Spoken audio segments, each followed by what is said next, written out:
Hello guys, good afternoon everyone, and we are here at Barangay Along sa Western Samar para i-surprise si Nanay Belen sa kanyang kaarawan today. And of course, nais din i-surprise nila si Tatay Andy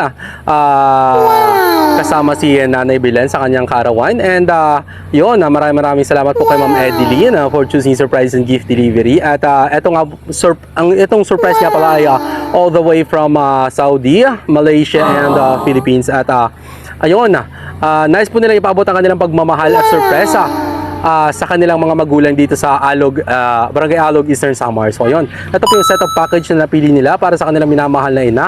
At meron po tayong money bouquet na worth 5,000 pesos. And of course, ang ating sash na 5,000 worth din. And of course, ang ating food.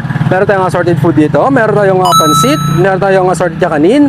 Meron tayong fried chicken, lumpia Shanghai, cordon bleu, and of course ang ating free na fruits and wine para sa ating celebrant, of course. At ang ating dalawang letter of surprise para sa ating mga dear celebrants for today. And of course ang ating customized cake na pinasadyan nila ma'am para sa kanilang minamahal na ina. So ayun, samahan niyo po kami magsurpresa dito sa Barangay Alog. At sana po ay masurpresa at maprank muna natin ating celebrant for today's video. At sa mga nais po magpasurpresa sa kanilang mga masabuhay dito sa Leyte and Samar, just contact Surprises at Gift Delivery. At siguradong nasa 100% po sure ang pera na ipapadala nyo na nasa mabuting kamay po, at papaabot namin sa inyong mga minamahal dito ang inyong nais may parating na surprise para sa kanila. So ayun, thank you so much again everyone. God bless, keep safe, and peace out.